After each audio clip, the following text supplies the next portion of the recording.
Ok, voy a continuar entonces con el segundo caso paradigmático. Em,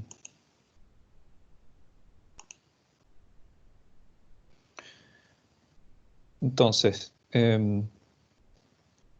más o menos en la misma época en la cual Estonia estaba generando su centro de excelencia en ciberdefensa y estaba a la vez convocando a este grupo de expertos para generar el manual de Tallinn.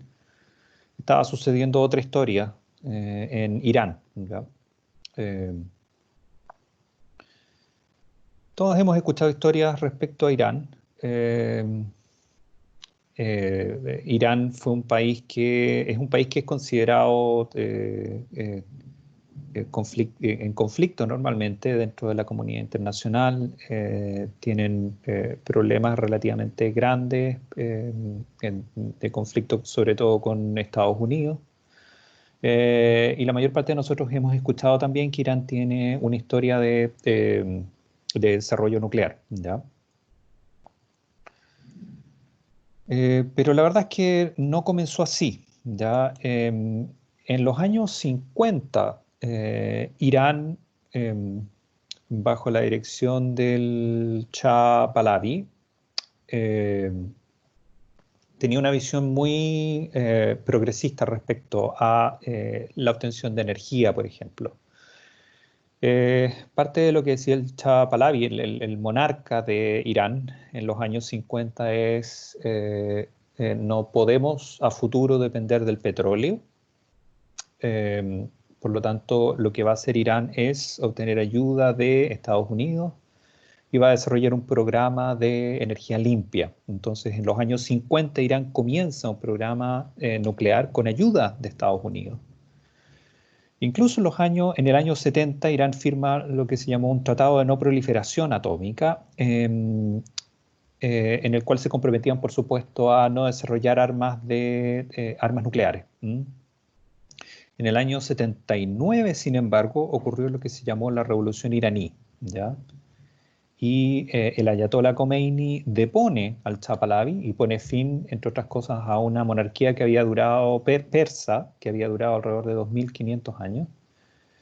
Y lo reemplaza por el gobierno del Ayatollah Khomeini, que es un gobierno de izquierda, con ideas completamente distintas. Y por supuesto, Estados Unidos dice frente a eso, ok, yo no apoyo más las iniciativas de Irán y por lo tanto le retira su apoyo. Ujú. Similar de alguna manera a lo que ocurrió con Corea. Eh, en los años 80 y 90, bueno, Irán tuvo que tomar la decisión de decidir qué hacían con su programa nuclear y decidieron continuarlo con la ayuda de Francia y Argentina. En los años 2000, bueno, comenzaron rumores sobre que Irán estaría enriqueciendo uranio para generar bombas nucleares. Ujú.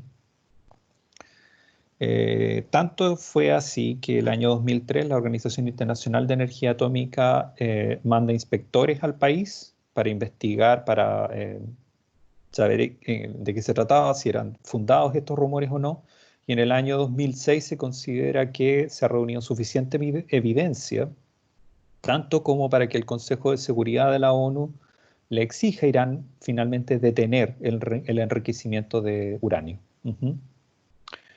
Entonces, el año 2010 llegamos a una situación en la cual Irán eh, se revela por primera vez se supone, el que Irán estaría enriqueciendo uranio no para energía limpia, sino para bombas atómicas, para poder desarrollar armas nucleares.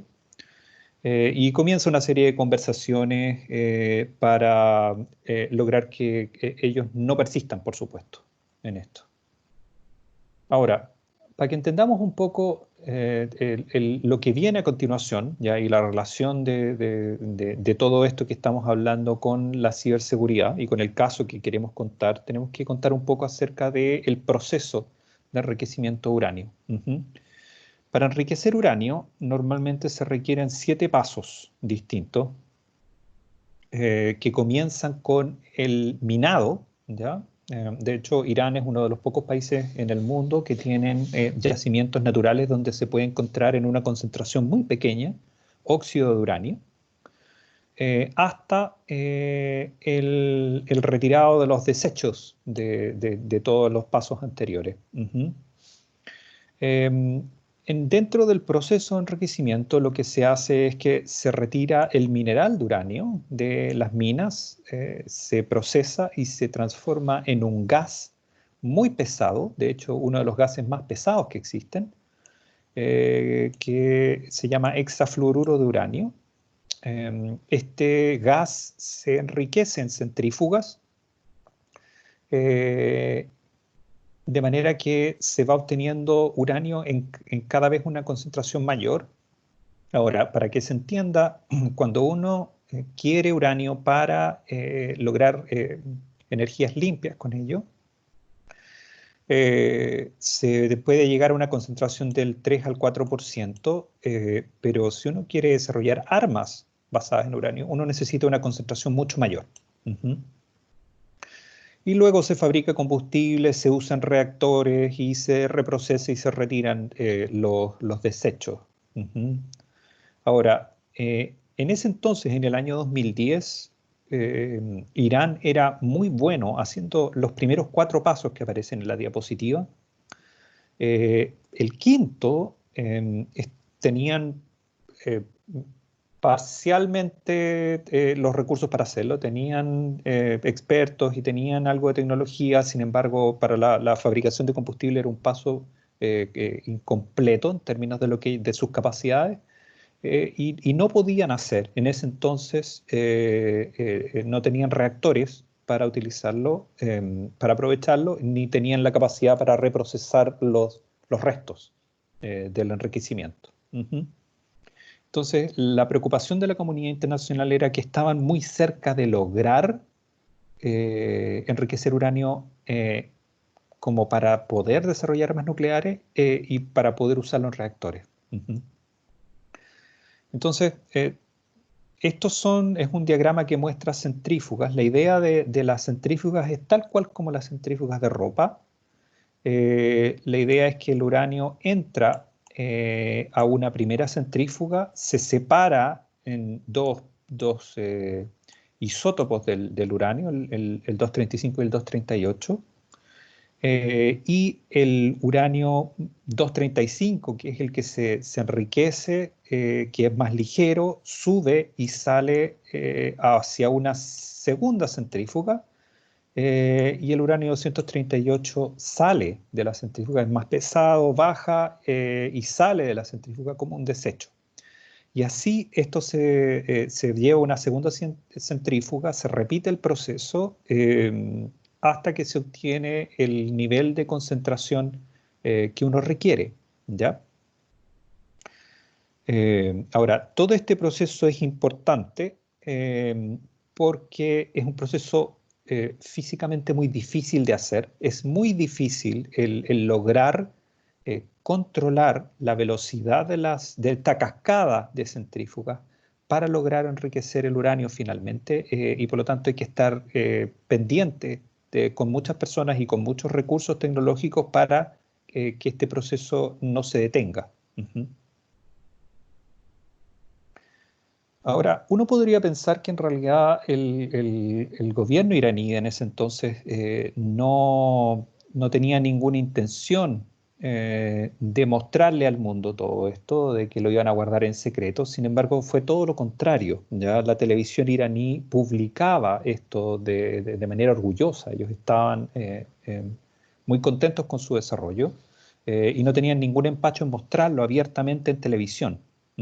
Y de hecho, en parte, todo lo que mostraron en la televisión llevó a varios expertos en el mundo a entender a grandes rasgos qué era lo que estaban haciendo.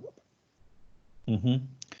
Entonces, en particular, Irán tenía una planta de enriquecimiento en la ciudad de Natanz, que queda más al sur de la capital de Teherán.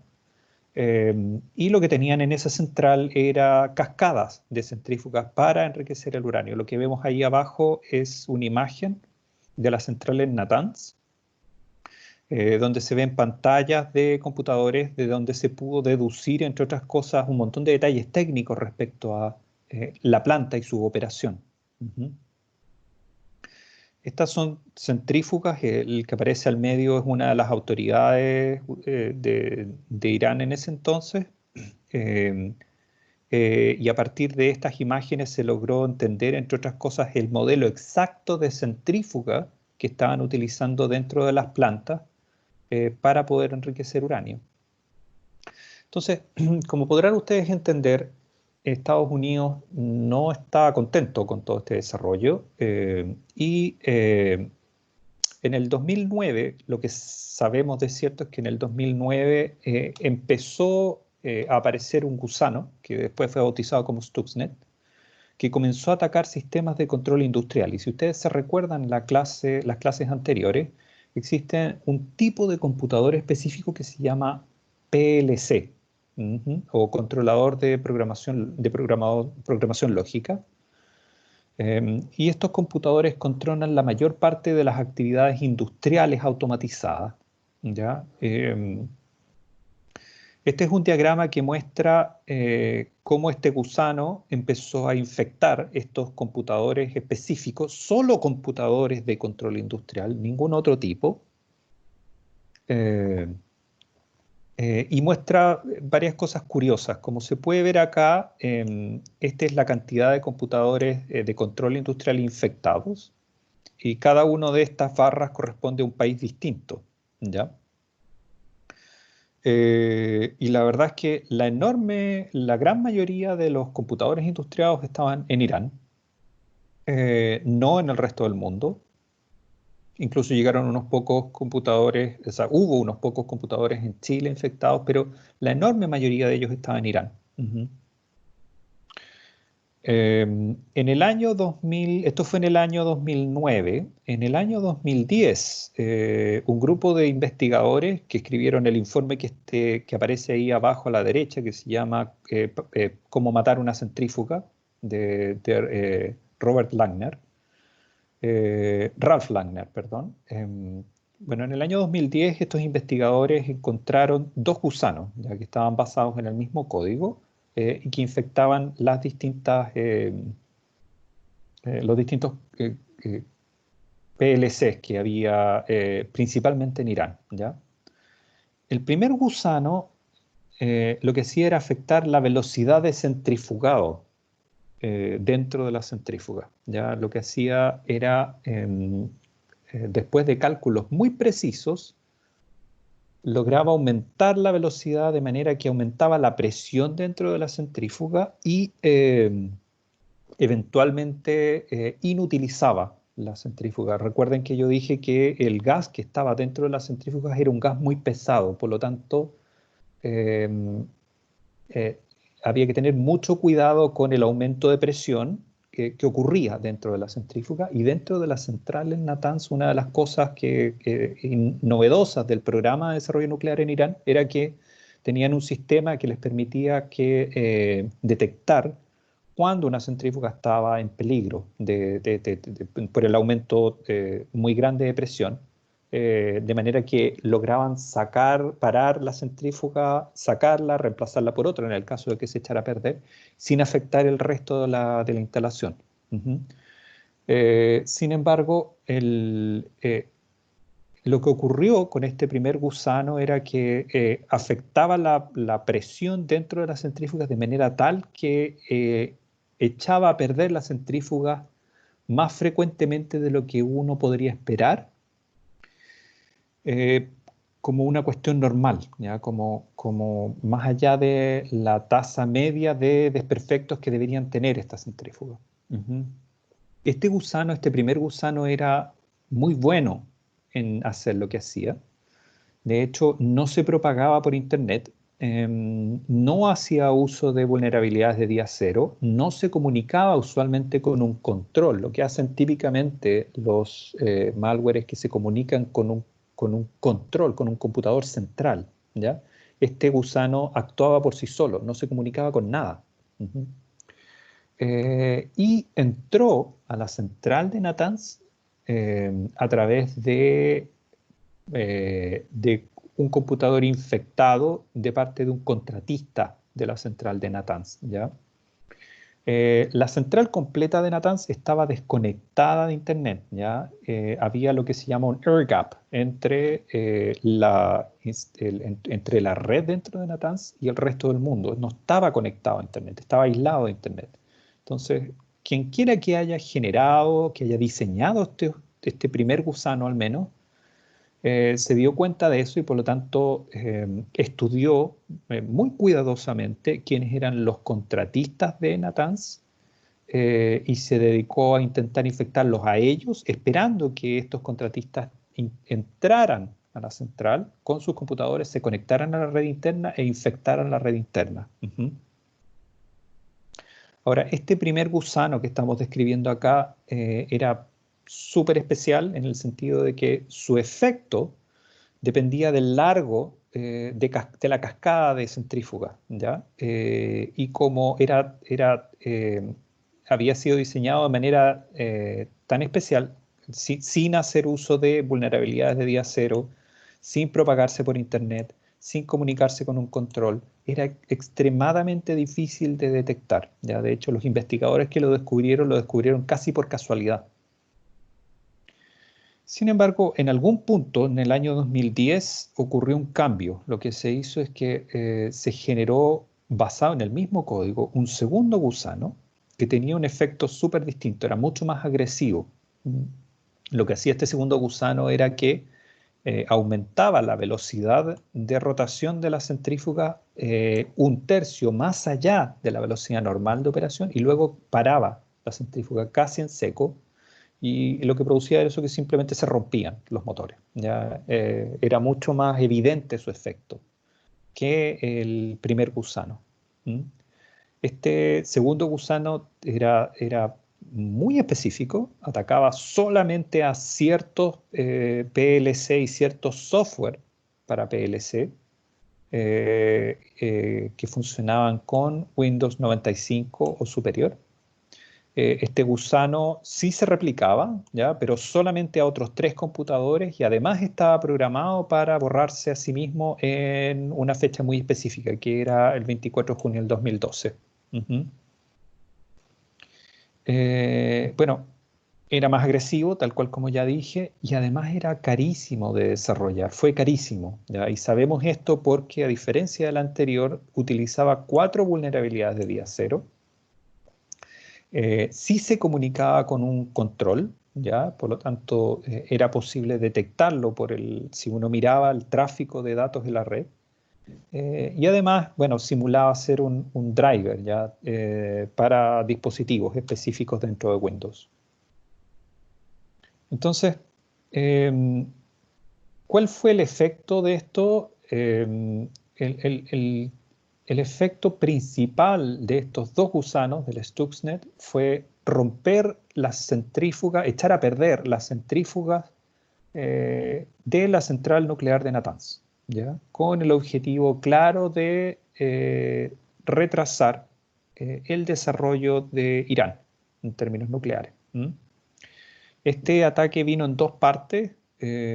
El primero fue sofisticado y tenía como objetivo esto de retrasar el proceso de refinamiento, pero sin ser descubierto. Y en cambio, el segundo ataque era directo y simple. La idea era destruir de centrífuga, ¿ya? Sin intentar esconder su actuar. ¿Mm? Ahora, lo que es necesario enfatizar es que el costo de ambos ataques es enorme, ¿ya?